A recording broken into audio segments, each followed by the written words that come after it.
Good morning, everybody.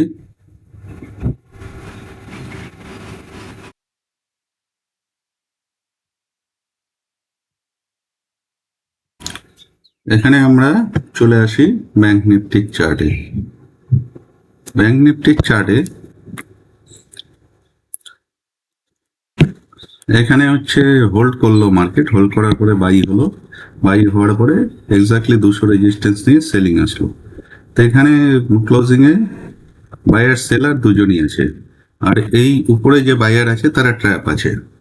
তো এখানে আজকে মার্কেট প্রি ওপেনিং এ যেটা দিচ্ছে গ্যাপ আপ, এখানে 208 point Nifty, Sensex 620 point, bank Nifty 470 point gap up.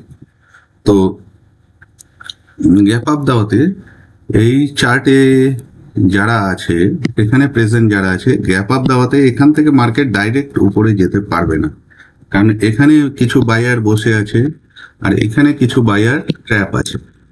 তো এই দুজন বায়ার যখনই গ্যাপ আপ পাবে কিছুটা প্রফিট বুকিং করতে চাইবে বা তাদের লাভ, এই বায়ার যে ট্র্যাপ আছে তারা তাড়াতাড়ি বেরিয়ে যেতে পারবে। তাহলে মার্কেট এখানে gap up opening a direct buying করলে চলবে না।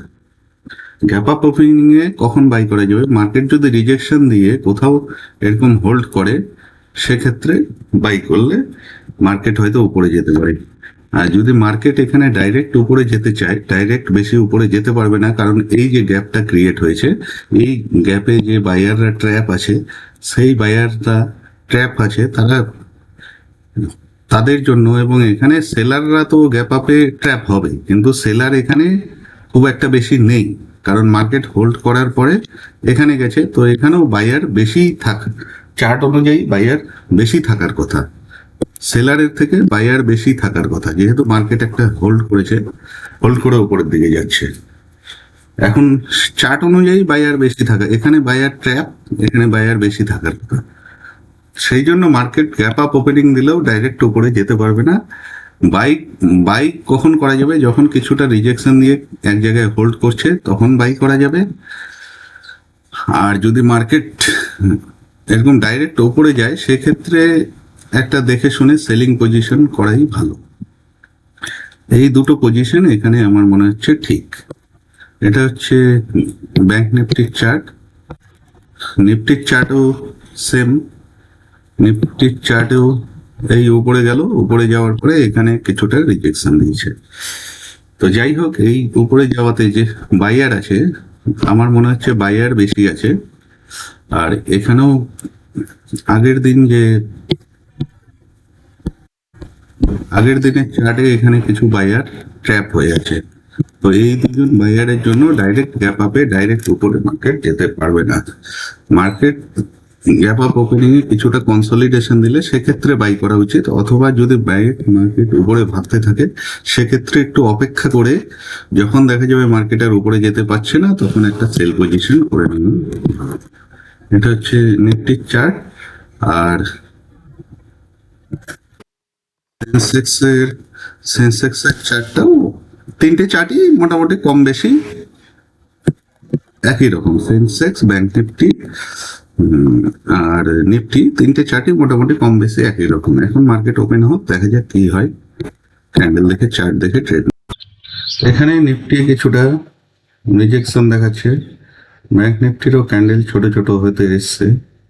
তো এখানে একটু অপেক্ষা করি।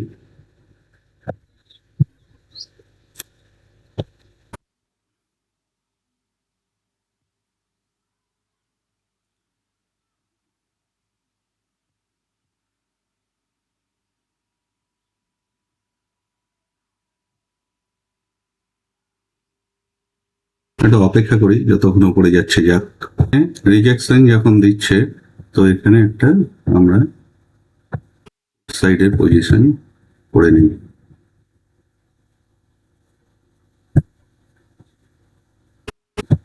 ব্যাংক নিফটিতে একটা পুট সাইডের বা সেল সাইডের, আর নিফটিতে একটা সেল সাইডের পজিশন করে নিচ্ছি। এখন দেখা যাক কি হয়।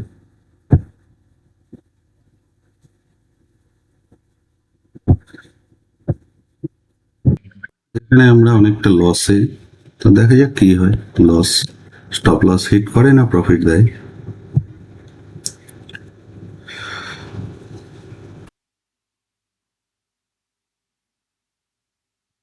এখানে আমরা কিছুটা প্রফিটে এসেছি, কিন্তু টার্গেট পাচ্ছি না। চার্ট আবার একটু রিট্রেস করে উপরে যাওয়ার একটা সম্ভাবনা আছে, কারণ এখানে এই গেছে গিয়ে রিট্রেস করছে, এটা রিট্রেসমেন্ট করতে হবে,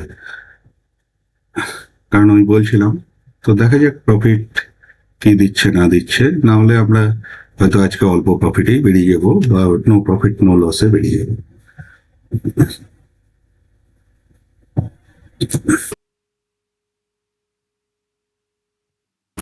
এখানে আমরা একটা মোটামুটি টার্গেট পেয়ে গেছি। তো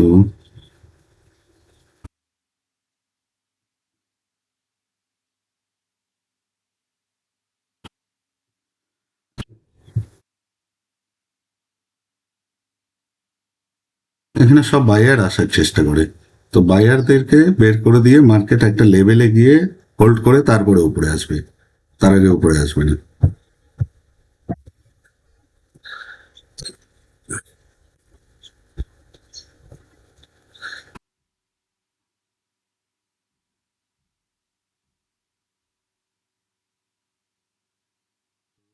আমরা যেহেতু আমাদের টার্গেট অ্যাচিভ করে নিয়েছি, ডেলি শুধু টার্গেট অ্যাচিভ করতে গিয়ে প্রফিটটা কমে যায়, তো সেই জন্য আজকে আর